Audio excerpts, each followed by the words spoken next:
Hello students, आज मैं आपको थोड़े से इंपॉर्टेंट या बेसिक क्वेश्चंस बताने जा रही हूँ मोबाइल ऐप डेवलपमेंट के बारे में। सबसे पहले क्वेश्चन है कि how Dalvik executable code generated, मतलब कि इसमें बोला गया कि हम क्या कोड को कैसे जो है जनरेट करते हैं। पहले क्या हमने JVM पढ़ा होगा, जावा वर्चुअल मशीन। उसने जावा से कंपाइलर की हेल्प के साथ डॉट क्लास फाइल में उसको जावा कोड को कन्वर्ट करना होता है। उसके बाद जो है वो कोड रन करता है, एग्जीक्यूट करता है। सिमिलर है डेल्विक का कि डेल्विक एग्जीक्यूटेबल कोड में पहले डेल्विक बाइट कोड में जनरेट करेगा। इसमें क्या है वो डॉट डेक्स जो है वो फाइल बनाता है। ठीक है, इसके स्टेप्स क्या है कि पहले जावा सोर्स कोड कंपाइलेशन करेगा, उसके बाद क्या है कि डॉट डेक्स फाइल में जो है उसने परफॉर्म करना है, उसने कन्वर्ट हो जाना है और ऑप्टिमाइजेशन परफॉर्म करनी है। नेक्स्ट है रोल ऑफ ग्रेडल स्क्रिप्ट। जब भी आप कोडिंग करते हो तो आपने ग्रेडल स्क्रिप्ट में चेंजेस करते हो। आप SDK को 32 या 33 से आप 34 में कन्वर्ट करते हो, जो कि लेटेस्ट वर्जन है। वही है ग्रेडल स्क्रिप्ट। ग्रेडल स्क्रिप्ट है क्या, बिल्ड ऑटोमेशन के लिए यूज़ होती है, जैसे कि कंपाइलिंग करनी है, पैकेजिंग वगैरह करनी है, हमारा न्यू वर्जन कौन सा यूज़ हो रहा है, SDK शेल कौन सी यूज़ हो रही है, ये सब चीज़ें आ जाएगी। उसके बाद डिपेंडेंसी मैनेजमेंट की एक्सटर्नल लाइब्रेरीज़ कौन सी यूज़ होती है। उसके बाद कस्टमाइजेशन, हम इजीली कस्टमाइज़ कर सकते हैं, अपने चेंजेस वगैरह फ्लेक्सिबल है। उसके बाद मल्टीमीडिया प्रोजेक्ट्स, ये क्या ग्रेडल स्क्रिप्ट का रूल है। नेक्स्ट क्या है मैनिफेस्ट फाइल। मैनिफेस्ट फाइल में हम क्या करते हैं, बेसिकली हम परमिशंस वगैरह को ऐड ऑन करते हैं। ठीक है, कई चीज़ें होती हैं जैसे कि SMS, ईमेल वगैरह, लोकेशन मेकर, हम कई चीज़ें परफॉर्म कर रहे हैं तो उसके लिए हमें परमिशन चाहिए। तो उसके लिए जो है मैनिफेस्ट फाइल जो यूज़ होती है, मैनिफेस्ट फाइल में और एप्लीकेशन एक्टिविटीज़ क्या है, पैकेज नेम क्या है, ये सब चीज़ें भी लिखी होती है। ठीक है, उसके बाद हम थोड़ी सी टर्म्स एक्सप्लेन कर लेते हैं। सबसे पहले क्या आता है विजेट। विजेट क्या होता है, ये तो बेसिकली सबको पता होगा, सबके मोबाइल फ़ोन्स में होता है। ठीक है, होम स्क्रीन पे भी शो होता है, लॉक स्क्रीन पर भी शो होता है। होता क्या है, ठीक है, ये क्या है कि क्विक हम जो है एक्शंस को, इन्फॉर्मेशन को एक्सेस कर सकते हैं। कितनी तरह का होता है, कैलेंडर, क्लॉक, वेदर, म्यूज़िक, ये सब चीज़ें, गूगल जैसे ये सब चीज़ें हमारी ऑलरेडी होम स्क्रीन पे या लॉक स्क्रीन पे शो हो जाती है, इसको हम विजेट्स बोलते हैं। Next is AVD, that is the Android virtual device. ये क्या एक तरह का एमुलेटर है, जिसमें क्या डिवाइस ने क्या करना है, ऑब्जेक्ट ने या आउटपुट जो है वो हमारी शो करनी है, आउटपुट जो है वो रन करेगी और हमें एमुलेटर पे जो है शो करती है। टेस्ट एंड डिबगिंग जो हम इजीली कर सकते हैं without needing a physical hardware. उसके बाद नेक्स्ट है DDMS, that is the Dalvik debug monitor server. ये क्या, ये एक डिबगिंग टूल है जो SDK प्रोवाइड करती है, जिसमें वेरियस फीचर्स है।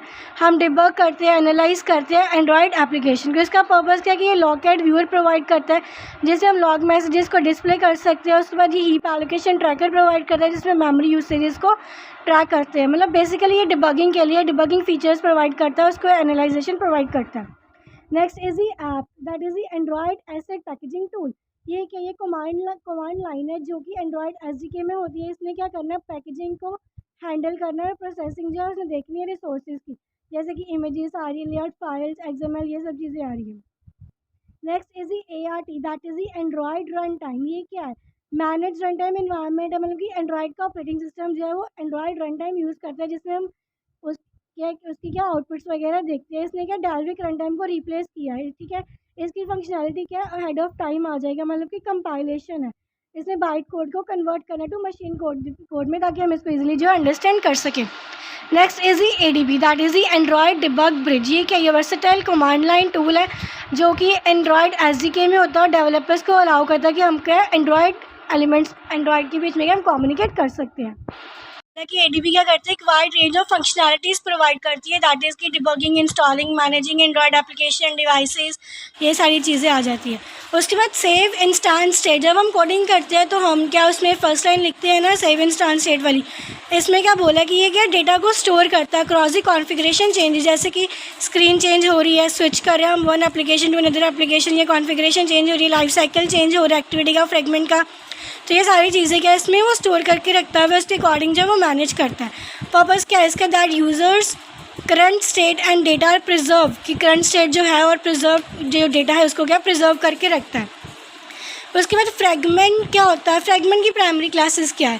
पहले क्या कि फ्रेगमेंट क्या होता है, जैसे कि हम सेक्शंस बनाते हैं ना HTML में, कि डिवाइड कर दिया एक पार्ट को 2 to 3 फॉर्म्स में, वैसे ही फ्रेगमेंट है कि हमने उसको जो है डिवाइड कर देते हैं फ्रेगमेंट्स में, that is the small sections में और पार्ट्स में। ठीक है, फ्रेगमेंट क्या एक मॉड्यूलर पोर्शन है और UI का और behaviour that can be embedded with in activity, मतलब कि एक बिहेवियर है जो एक्टिविटी के बीच में ही हम उसको चेंज करते हैं, उसका अपना लाइफ साइकिल है, अपने यूज़र इंटरेक्शंस को क्या हैंडल करता है।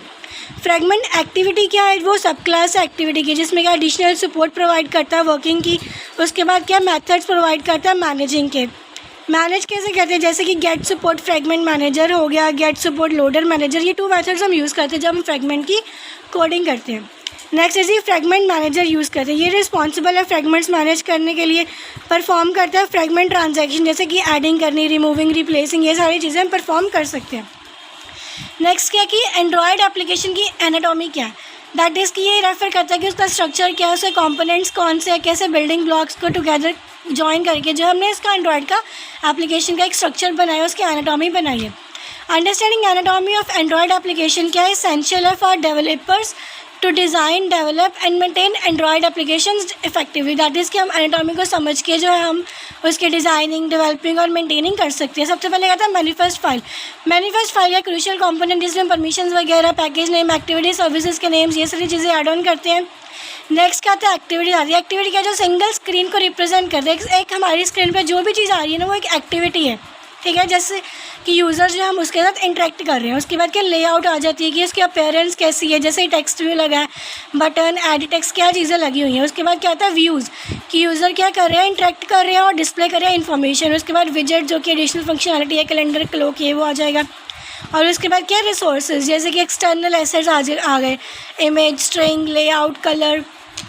Next is the set in animation and set out animation में क्या डिफरेंस है या इसका पर्पज़ क्या है। इन एनिमेशन में क्या होता है कि जब कोई न्यू इमेज आ रही है ना तो उसको उस टाइम पे हम जो है सेट इन एनिमेशन क्या लगाते हैं। ये हम इमेज स्विचर में यूज़ करते हैं कोड में, कि इमेज स्विचर क्या होता है कि हम नेक्स्ट पे क्लिक कर रहे हैं तो न्यू इमेज जो आ रही है, पुरानी वाली जो है पीछे जा रही है, ठीक है। वही बोला कि इन एनिमेशन में क्या कि न्यू इमेज आती है तो हम सेट इन एनिमेशन यूज़ करते हैं, और जब इमेज की रिप्लेस होती है तो हम आउट एनिमेशन यूज़ करते हैं। ये लिखा है कि करंट इमेज जब रिमूव होती है तब सब सेट आउट एनिमेशन यूज़ करते हैं। उसके बाद स्केल टाइप पैरामीटर्स यूज़ करते हैं जब हम इमेज को लगाते हैं या इमेज व्यू यूज़ करते हैं। पहले आएगा सेंटर, कि सेंटर में इमेज को डिस्प्ले करना है। उसके बाद सेंटर क्रॉप, की यूनिफॉर्मली डिस्प्ले करना, इक्वल होगा या फिर लार्जर होगा दैन इट्स कॉरस्पॉन्डिंग डायमेंशंस। और उसके बाद सेंटर इनसाइड की image scale uniformly with in its bounds, मतलब कि जो जितना उसका लेआउट है इमेज व्यू का उसके अंदर जो इमेज आनी चाहिए। उसके बाद फिट सेंटर की बाउंड्स जो है मतलब कि बॉर्डर्स के अंदर आनी चाहिए। फिट स्टार्ट की टॉप लेफ्ट कॉर्नर पे लगेगी इमेज, एंड मतलब कि बॉटम राइट कॉर्नर पे लगेगी। और फिट एक्स वाई क्या है कि हमने नॉन यूनिफॉर्मली इमेज को स्केल किया और फिट किया इंटायर बाउंड्स में। उसके बाद सम ऑफ द डिफरेंसेस है, जैसे कि सबसे पहले आ जाएगा implicit and explicit intent. Implicit intent क्या होता है, जो हम एक ही एक्टिविटी में हो रहा है, ठीक है, for another activity to go to another page, जैसे कि वेब ब्राउज़र, व्हाट्सएप पे किसी ने हमें लिंक भेजा और वो लिंक को हम क्लिक करें तो हम दूसरी एक्टिविटी पे चले गए, दूसरे पेज पे चले गए, दूसरे वेब ब्राउज़र पे या फिर यूट्यूब के लिंक पे चले गए, उसको बोलते हैं इम्प्लिसिट इंटेंट। और एक्सप्लिसिट इंटेंट क्या है, जो एक ही पेज पे एक्टिविटी परफॉर्म हो रही है उसके ऊपर ही दूसरी खुल रही है, जैसे कि वेब ब्राउज़र विकीपीडिया है या फिर गूगल क्रोम या फिर हम गीक फॉर गीक्स यूज़ करते हैं, तो उसी के ऊपर जो नया पेज खुलता है उसके लिए कोई अलग नहीं जाना पड़ता, उसको बोलते हैं, ठीक है, एक्सप्लिसिट इंटेंट। क्या है static fragment and dynamic fragment.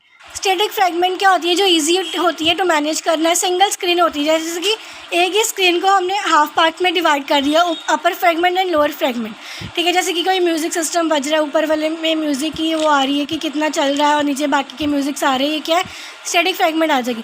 Dynamic fragment क्या है, मल्टीपल स्क्रीन्स आती है, एक्टिविटी पे क्लिक किया दूसरे एक्टिविटी पे चले गए, दूसरे पे क्लिक किया थर्ड पे चले गए, जैसे कि व्हाट्सअप में क्या बना हुआ है, चैट बना हुआ है, कॉल है, कॉन्टैक्ट है, 3 फ्रैगमेंट्स में डिवाइड हो गया और क्या हर टाइम के नेक्स्ट पेज खुलता है, ठीक है। Next is a pending intent and sticky intent. Pending intent में क्या बोला कि wrapper around intent that allows an application to perform predefined actions. किसने क्या प्री डिफाइंड एक्शंस परफॉर्म करने, चाहे हमने एप्लीकेशन यूज़ कर रहे हैं चाहे नहीं कर रहे, जैसे कि नोटिफिकेशन आ गई कि हम अगर व्हाट्सअप यूज़ नहीं भी करें फिर भी हमें व्हाट्सअप की नोटिफिकेशन आती हैं, that is a pending intent. और स्टिकी इंटेंट क्या है कि जब हमने बंद कर दी कोई एक्टिविटी, जैसे कि व्हाट्सअप बंद कर दिया या कोई ऐसी एक्टिविटी होगी जिसको हमने बंद कर दिया तो वो क्या है वो खुद भी बंद हो जाएगी, वो पीछे बैकएंड में परफॉर्म नहीं करेगी। जैसे कि बैटरी है वो हमें ऐसे शो नहीं करेगी, हम उसको स्क्रीन ऑन करेंगे उसके बाद जो बैटरी दिखती है, अपडेट्स वगैरह वो बंद कर देंगे तो अपडेट जो है वो नहीं होगा, अपडेट बीच में रुक जाएगा, उसके बाद दोबारा से उसको स्टार्ट करना पड़ेगा। उसके बाद पुट एक्स्ट्रा और गेट एक्स्ट्रा आता है। पुट एक्स्ट्रा में क्या होता है कि हमने कुछ ऐड ऑन करना होता है एक्स्ट्रा डेटा को, ठीक है, before sending to another component. और गेट एक्स्ट्रा में क्या होता है, हमने जब रीड करना होता है, रिट्राइव करना होता है, तब हम क्या गेट एक्स्ट्रा मेथड यूज़ करते हैं। और क्या बोला कि पुट एक्स्ट्रा क्या करता है कि एडिशनल इन्फॉर्मेशन को अलाउ कर रहा है कि अटैच हो जाएगी, और जो गेट एक्स्ट्रा है वो क्या कर रहा है, वो रिसीविंग के लिए अलाउ करता है कि हमने एक्सेस करनी है एडिशनल इन्फॉर्मेशन जो भी पास हुई है। Next is he frame layout and relative layout. Frame layout क्या एक सिंपल लेआउट मैनेजर है, ठीक है। इसमें क्या है, एलिमेंट्स को हम टॉप मतलब एक के ऊपर एक एलिमेंट जो है वो लगती है, ओवरलैपिंग हो जाती है, सिंगल व्यू के वही डिस्प्ले करती है। और रिलेटिव लेआउट क्या होती है, वो मल्टीपल व्यूज़ डिस्प्ले करती है, इसमें कोई ओवरलैपिंग नहीं होती है, हम अपने अकॉर्डिंग के कुछ भी कहीं पर भी अलाइन कर सकते हैं। Next is linear layout and table layout. Linear layout क्या हॉरिजॉन्टली वर्टिकली अरेंज होती है, सीक्वेंस में होती है, लीनियर फॉर्म में होती है, ठीक है, सिंगल एक्स होती है। टेबल लेआउट में कोई ओरिएंटेशन नहीं होती, कोई एट्रीब्यूट्स व्यूज़ नहीं होते, इसमें टेबल एक स्ट्रक्चर होता है 2 एक्सिस, या फिर हम रो कॉलम के फॉर्म में बनाते हैं, बट इसमें 2 डायमेंशनल आ जाता है। Next is start service and bind service. Start service क्या कहते हैं, explicitly regardless of whether it's already running और नॉट। स्टार्ट सर्विस बताता है कि ये रन कर रही है एक्सरसाइज एक्टिविटी के नहीं कर रही। और बाइंड सर्विस में क्या करना है उसने, कि उसने कनेक्शन क्रिएट कर देना है कंपोनेंट के बीच में और सर्विस के बीच में ताकि वो क्या इंटरेक्ट कर सके एक दूसरे के साथ। स्टार्ट सर्विस मेथड को कॉल करते हैं तो ऑन क्रिएट मेथड को भी कॉल हो जाता है अपने आप, और बाइंड सर्विस में ऑन बाइंड मेथड कॉल होता है। सर्विस में क्या होता है कि कंपोनेंट जो स्टार्ट करते हैं सर्विस को doesn't need to remain bounded, वो क्या बाउंडेड नहीं रहते, बट बाइंड सर्विस में क्या होता है कि हम क्लाइंट्स के बीच में जो सर्विस है वो बाउंडेड रहती है, इसके लिए हम अनबाउंड मेथड यूज़ करते हैं उसको अनबाउंड करने के लिए। उसके बाद वो सर्विस इंडिपेंडेंटली रन करती है और बाउंड वाली इंडिपेंडेंटली रन करती है, क्योंकि वो क्लाइंट्स के ऊपर चलती है ना। Next is the Jason object and Jason array. Object क्या होता है, वो अनऑर्डर्ड कलेक्शन है की वैल्यू पेयर्स की डिक्शनरी की तरह होता है, डिफरेंट डेटा टाइप्स यूज़ करते हैं, और ये क्या कर्ली ब्रेसेस में होता है। और जो एरे आता है, एरे क्या वो ऑर्डर्ड कलेक्शन होती है, सीक्वेंस होती है, वैल्यूज़ की लिस्ट, और एरे टाइप की तरह होता है, और सिमिलर डेटा टाइप्स ही यूज़ करते हैं। अगर हमने एक डेटा टाइप स्ट्रिंग यूज़ किया तो बाकी डेटा टाइप्स जो है वो भी हमने स्ट्रिंग का ही यूज़ करना है, और इसको हम क्या करते हैं स्क्वायर ब्रैकेट्स में इनिशियलाइज़ करते हैं, ये स्क्वायर ब्रैकेट्स में जो लिखते हैं। Thank you.